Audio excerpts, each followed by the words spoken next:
Yes, recording now. Oke. Kok tadi kan kita udah sebelah ngebahas itu sampai sebentar.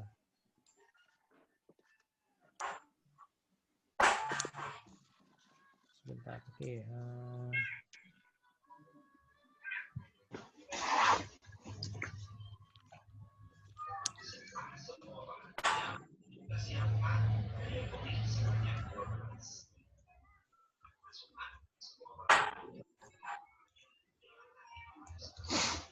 Jadi visi misi udah, lokasi perusahaan udah, kemudian sebagai lembaga apa? Tujuan ekonomis, tujuan sosial, perusahaan sebagai sistem, itu kita udah. Kemudian sekarang kita lihat kepada sifat sistem dari perusahaan. Jadi sistem perusahaan itu memiliki sifat sebagai berikut di bawah ini ya. Ada yang sifatnya kompleks sebagai sebuah satu kesatuan atau unit, yang sifatnya beragam, dan juga sifatnya itu saling tergantung satu dengan yang lain. Jadi interdependence ya, bukan dependence tapi interdependence, saling ketergantungan satu dengan yang lainnya, dan juga memiliki sifat yang dinamis gitu, disesuaikan dengan perkembangan usaha perusahaan gitu loh. Oke, next. Kemudian untuk apa? Untuk yang fungsi perusahaan. Jadi ada dua fungsi perusahaan. Apabila kedua fungsi tersebut dijalankan dengan baik, jangan dikoordinasikan dengan apa secara apik gitu, dan juga terintegrated satu dengan yang lainnya dalam rangka mencapai perusahaan, maka ya perusahaan akan bisa maju gitu loh. Yang pertama adalah fungsi operasi. Dimulai dari pembelian, kemudian pembelian barang-barang, pembelian bahan-bahan mentah, bahan-bahan baku, kemudian produksi, kemudian juga distribusi, pemasaran, kemudian juga keuangan, personalia, accounting, kemudian juga sampai kepada administrasi dan juga sistem yang mendukungnya, sistem IT yang mendukung, dan juga pelayanan umum, dan juga fungsi-fungsi operasi yang penunjang lainnya. Lalu yang kedua itu adalah yang itu fungsi pembelian, ada fungsi pembelian dan produksi, pemasaran, keuangan, itu udah ya. Fungsi manajemen. Jadi mulai dari planning, kemudian juga organizing, directing, controlling. Nah, jadi kalau misalnya memang semua fungsi ini sudah bisa berjalan dengan baik ya bisa diharapkan bahwa perusahaan akan bisa berkembang gitu loh, akan bisa tumbuh gitu kan ya. Kemudian kita lihat untuk ciri-ciri perusahaan. Ciri-ciri perusahaan itu yaitu mencerminkan sifat yang unik yang membuat perusahaan tersebut mudah untuk dikenali. Nah, itu dilihat dari misalnya apa? Dilihat dari aktivitas ekonominya, aktivitas yang mereka lakukan gitu loh. Mulai dari misalnya apa? Mulai dari kegiatan produksi, kegiatan pendistribusian barang. Nah, itu semua maka bisa dilihat secara itu yang membedakan antara satu perusahaan dengan perusahaan yang lainnya gitu loh.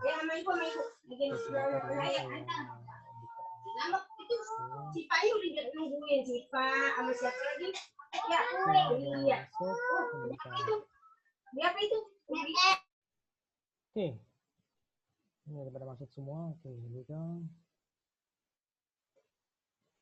Oke, dari fungsi operatif tadi udah. Oke, jadi adanya aktivitas ekonomi yang berkenaan dengan kegiatan produksi, penyediaan atau distribusi barang dan juga jasanya. Kemudian koordinasi.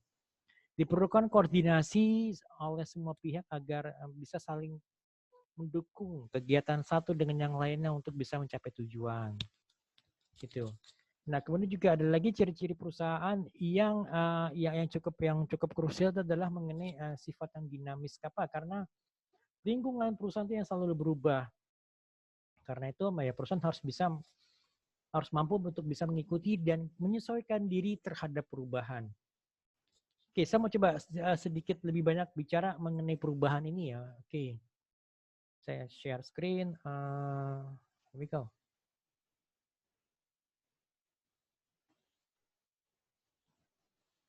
Oke. Terkait dengan adanya perubahan, terkait mengenai ada dinamika perubahan pasar, terutama untuk pasar produk ya.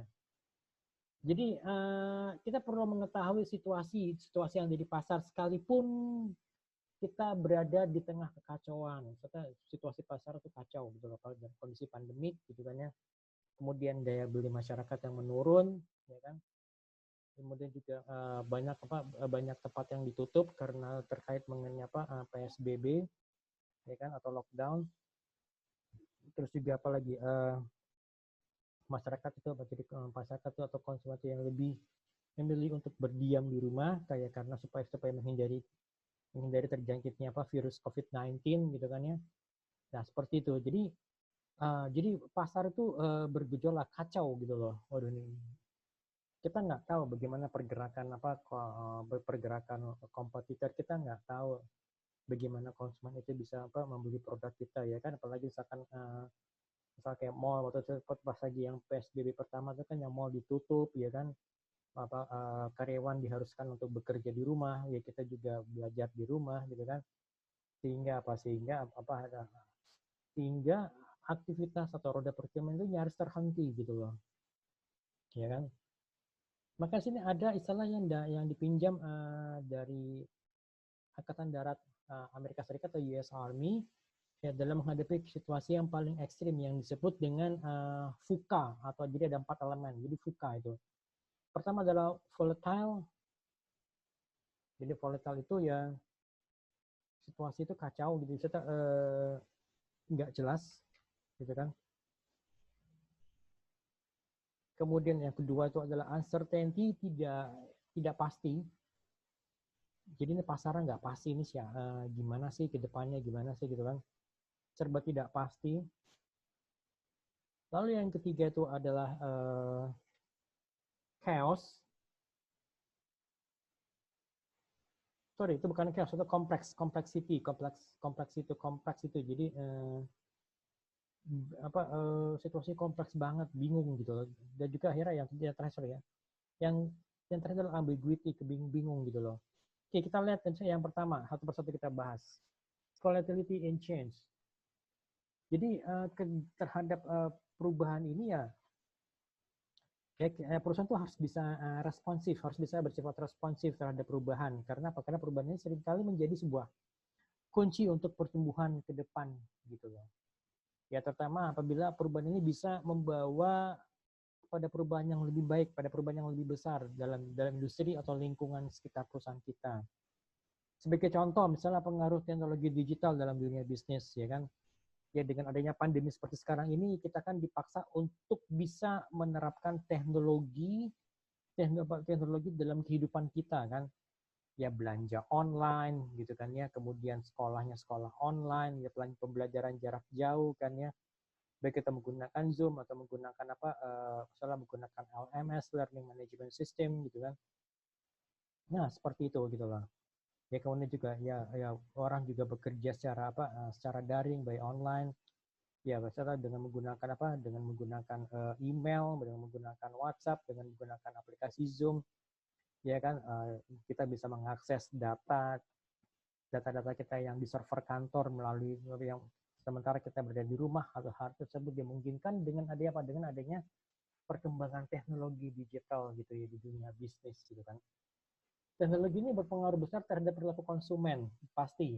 Yang tadinya orang misalnya biasanya kalau mau pesan makanan, yaudah kita datang, misal kita lapar makan siang, kita datang ke restoran gitu kan bersama teman-teman ngumpul gitu kan. Tapi karena era pandemi seperti sekarang ini, ya udah, jadi akhirnya kita kerja di rumah, WFH. Kalau misalnya kalian kuliah misalnya pas aja makan siang ya, misalnya kalian makan bareng gitu ya.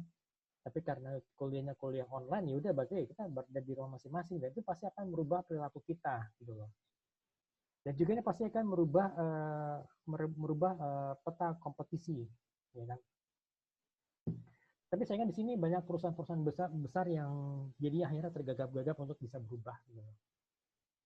Paling gampang juga misalnya misalnya seperti BlackBerry. Kalau kalian dulu pernah dengar namanya BlackBerry ya, handphone. Ini pasti ada namanya, dan juga ada istilah yang keren tuh PIN BB gitu kan. Kalau kita pasti mungkin nanya PIN BB-mu berapa, kita nggak akan lagi menanya nomor handphonemu berapa. Pasti kita mencoba PIN BB lo dong, bagi dong PIN BB lo gitu loh. Tapi sekarang itu PNBB itu sudah nggak berlaku. Jadi tetap balik kembali kepada ya nomor WhatsApp lo berapa gitu loh. Ya kan? Kalau BB itu PIN BB itu hanya pada di awal ya hanya bisa digunakan oleh apa namanya? Oleh mereka yang punya BlackBerry. Tapi kalau waktu akhirnya BlackBerry itu dibuka akhirnya ya udah semua orang bisa menggunakan PIN BB walaupun aplikasi PIN BB ini walaupun handphone mereka atau handset mereka bukan merek BlackBerry itu dibuka tapi itu sudah sangat telat gitu loh. Sekarang siapa yang masih menggunakan BB kan nyaris nggak ada. Pasti kita sekarang udah menggunakannya Android ya kan. Android itu running di handphone Samsung, handphone Vivo atau handphone Cina sekalipun gitu kan. Tapi sebenarnya menggunakan Android gitu loh. Atau misalnya menggunakan iOS gitu kan. Gitu. Nanti itu makanya even perusahaan teknologi pun juga terkadang tergagap-gagap untuk bisa berubah untuk mengikuti perubahan perilaku konsumen gitu loh. Oke, kemudian yang perlu diperhatikan juga perubahan ini biasanya diawali oleh berbagai gejala awal yang memang belum tentu bisa teridentifikasi dengan jelas gitu ya. Paling gampang gitu, misalkan kayak Gojek itu di awalnya kalian aware nggak kalau salah ternyata ojek itu bisa dibuat aplikasinya secara online gitu loh. Aware nggak hal seperti itu, ya kan? Aware nggak ternyata sebetulnya Gojek itu nggak hanya bisa mengantarkan penumpang, tapi juga bisa mengantar barang, bisa mengantar paket, ya kan? Juga bisa membantu kita untuk membeli makanan dan mengantar makanan tepat di depan rumah kita. Apakah kita pernah terpikir seperti itu gitu kan? Nah kan jadi tuh ya karena dengan adanya teknologi itu kita semua serba dimudahkan. Itu makanya akhirnya yang membuat perilaku konsumen berubah gitu loh. Ya kan jadi makanya sekarang siapa sih yang restoran yang nggak terkoneksi ke aplikasi Gojek misalnya satu GoFood atau GrabFood gitu kan.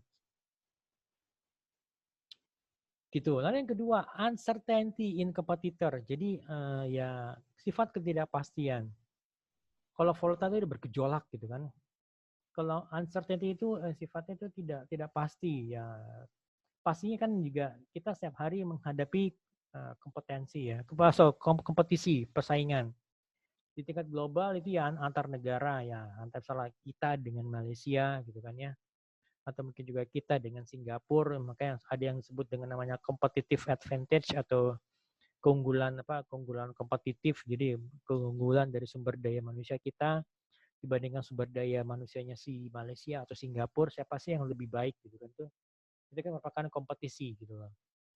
Ya, memang kalau yang eskalasi yang lebih ekstrim lagi misalnya kepada kompetisi misalnya perebutan wilayah misalnya kayak di Laut Cina Selatan itu kan sebenarnya lebih kepada kompetisi, tetapi memang kompetisi itu yang udah sifatnya sudah lebih ekstrim itu yang kompleks karena apa misalnya ya antara negara kita dengan negara Cina gitu kan, kayak misalnya kita menempatkan armada kita di Pulau Natuna gitu kan, kita mengirim pesawat tempur ke sana juga sebenarnya lebih kepada ya udah sudah kompetisi yang sifatnya global yang sifatnya tingkat tinggi gitu loh. Kemudian di tingkat korporasi, setiap perusahaan juga berebut pasar dan juga berusaha untuk bisa mendapatkan profit ya kan. Ya gampangnya misalkan ya antara KFC dengan tagline jagonya ayam dengan perusahaan dengan restoran-restoran lainnya ya yang coba berusaha untuk menjual kulinernya gitu kan, menjual kuliner yang dengan nilai-nilai dengan nilai-nilai keunikannya sendiri gitu kan, yang berusaha untuk bisa merebut pasar si konsumennya KFC gitu loh. Kemudian juga kalau di tingkat individual, kita bersaing di dunia kerja ya. Misalnya sebuah perusahaan itu membuka lowongan misalnya untuk manajemen training cuma hanya untuk bisa hanya ada 5 posisi. Misalnya perusahaan hanya menerima 5 manajemen trainee dalam suatu periode tertentu. Tapi berapa banyak surat lamaran yang diterima oleh perusahaan tersebut gitu loh. Apakah 5 itu sebetulnya 5 cuma 5 perusahaan aja dia. Misalnya 5 applicant saja yang diterima kan enggak. Perusahaan itu bisa menerima puluhan, ratusan, bahkan ribuan surat lamaran yang dikirimkan ke perusahaan gitu loh. Hanya untuk mengisi 5 posisi manajemen trainee gitu loh. Ya kan? Bayangkan gitu loh. Apalagi dengan kondisi seperti sekarang ini, banyak PHK gitu kan. Ya misalnya karyawan tadinya udah dapat pekerjaan status karyawan tetap gitu ya. Karena suatu dan lain hal di perusahaannya itu perusahaannya ini drop, perusahaannya ini tidak bisa menjual produknya, ya udah akhirnya dirumahkan, ya mungkin bayar gajinya cuma setengah gitu kan. Ya kan gajinya tadi misalnya mungkin dia setiap bulan hampir terima bonus, sekarang boro-boro bonus, mungkin bahkan gajinya aja dipotong sampai 50% gitu loh.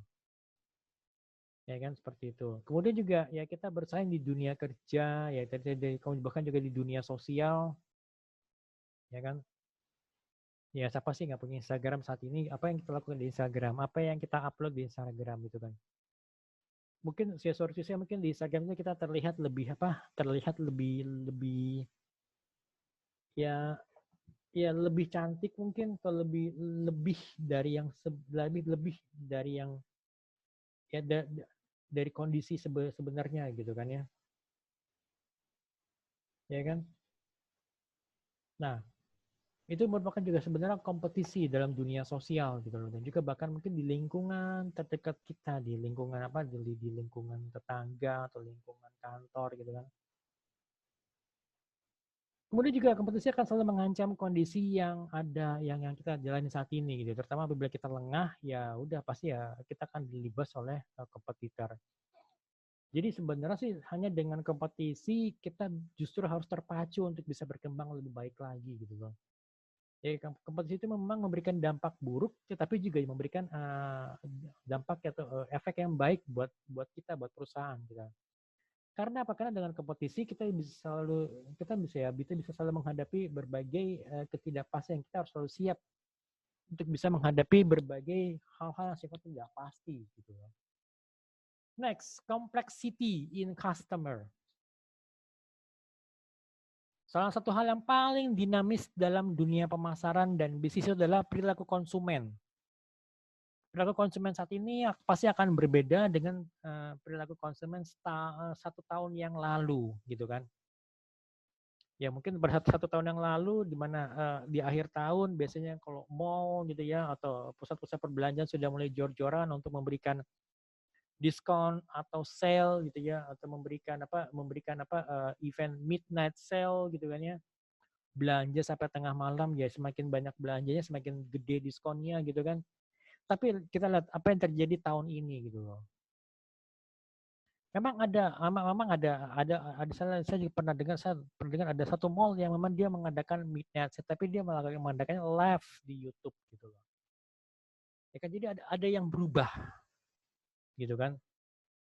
Jadi saat ini ya memang perilaku konsumen itu sangat dipengaruhi oleh perkembangan teknologi digital, perubahan social culture, dan juga pengaruh besar dari opini-opini orang-orang terdekatnya gitu loh. Ya gampangnya gini, kalau misalnya pengalaman saya dulu deh, kalau saya dulu istri saya mau beli susu buat anak, susu baby gitu pas anak saya masih kecil, siapa sih kita tanya gitu? Oh, pasti kita nanya ke dokter gitu kan, nanya ke dokter anak atau nanya mungkin ke perawat. Ya kan kita nggak akan pernah mau mendengarkan dalam tanda kutip iklan gitu loh. Gitu kan. Oke, kemudian juga produk kita yang paling laris pada suatu masa mungkin tiba-tiba akan ditinggalkan oleh pelanggan kita pada lain kesempatan, ya kan? Ya contohnya tadi BlackBerry kan, BlackBerry sempat booming, gedebrak gitu ya, sampai harganya mahal, mungkin harga 10 juta aja mungkin dibeli beli gitu kan ya, BB itu. Tapi kita lihat sekarang, BB masih ada nggak gitu kan? Ya kan? Makanya itu penting bagi kita untuk supaya berkala untuk memperhatikan setiap perubahan perilaku konsumen. Kita harus bisa aware gitu loh. Apa sih perubahan perilakunya, shiftingnya seperti apa gitu loh. Jadi kenapa? Karena ya segala keputusan dan juga sikap pelanggan itu seringkali didasari oleh proses yang sangat kompleks gitu loh. Ya kan? Ini kalau kita belajar ilmu perilaku konsumen tuh ada banyak hal-hal yang menarik, terutama misalkan di dunia retail gitu kan. Kalau mungkin kalian pernah ngeh nggak atau pernah aware nggak kalau kalian masuk ke mall, bukan ke mall, malah ke Carrefour, ke Carrefour atau Transmart gitu ya, atau pusat perbelanjaan misalnya seperti Superindo, kalian tuh masuk dari sisi kiri atau dari sisi kanan. Dari sisi atau misalnya kalau dari sisi kanan kalian diarahkannya ke kiri atau ke kanan lagi gitu loh. Dan itu ada ilmunya gitu loh. Jadi misalkan kalau kalian masuk dari sisi kanan, kalian dipaksa untuk ke kiri, itu belanjanya akan lebih banyak dibandingkan kalau kalian datang dari sisi kiri, kemudian diputar ke kanan gitu kan. Apakah hal saat ini masih berlaku nggak gitu? Kira-kira masih berlaku nggak gitu? Sedangkan ya sekarang orang simply dengan mengeluarkan aplikasi ojek online, mereka bisa membeli produk tertentu daripada gue harus masak di rumah, ya udah mendingan gue beli. Gitu. Next, ambiguity in company. Jadi beragam kesuksesan di masa lalu didominasi masa kini dan keruwetan dinamika perubahan bisa menjadi memudahkan kita pada tantangan-tantangan di masa yang akan datang. Seringkali kita bingung dalam menentukan arah menghadapi masa depan atau mungkin lebih parahnya lagi mengacukan semua potensi perubahan besar di masa yang akan datang gitu loh. Nah, bicara mengenai perubahan, jadi perubahan ini semakin lama ya semakin cepat dan juga menuntut kita untuk bisa terus-menerus beradaptasi pada setiap perubahan. Kata kunci adalah adaptasi gitu loh. Maka sini perlu ditekankan meskipun berada di tengah situasi yang serba tidak pasti atau yang serba kacau, sedapat mungkin kita tidak bersikap ambigu atau bersikap bingung dalam mengambil keputusan atau gagap gitu loh. Ya semakin cepat dan semakin akurat dalam mengambil keputusan ya pasti ya kalau kita mengambil keputusan kita harus berdasarkan informasi gitu ya. Dan informasi yang dikumpulkan di lapangan seperti apa ya, ya semakin besar peluang kita dalam melakukan koreksi apabila terjadi kesalahan. Gitu. Oke, jangan malu, jangan takut untuk melakukan koreksi apabila kita melakukan kesalahan gitu loh. Gitu. Itu yang perlu diperhatikan gitu loh. Oke, siapa sih ada yang mau tanyakan teman-teman? Ini bahannya akan saya share nanti di itu. Oke, sekarang kita share di sini gitu. Kalau yang mau tanyakan silakan.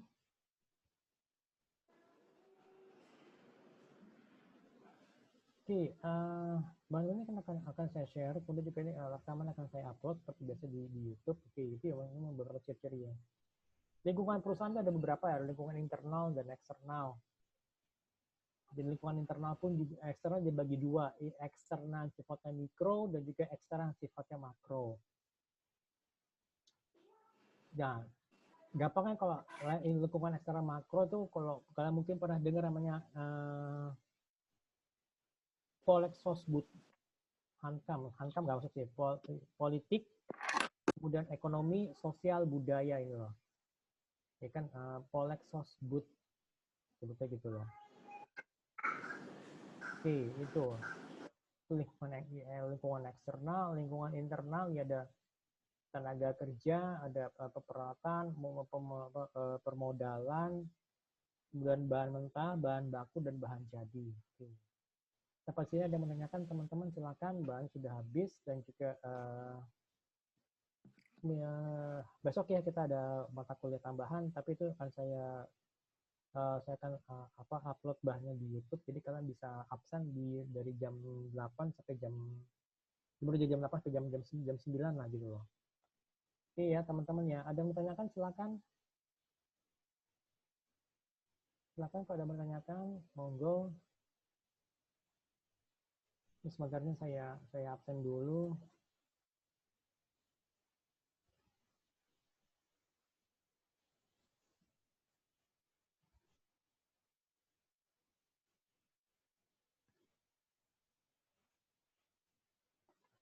Kalau nggak ada yang ditanyakan, kita sudah sampai di sini dulu ya teman-teman ya.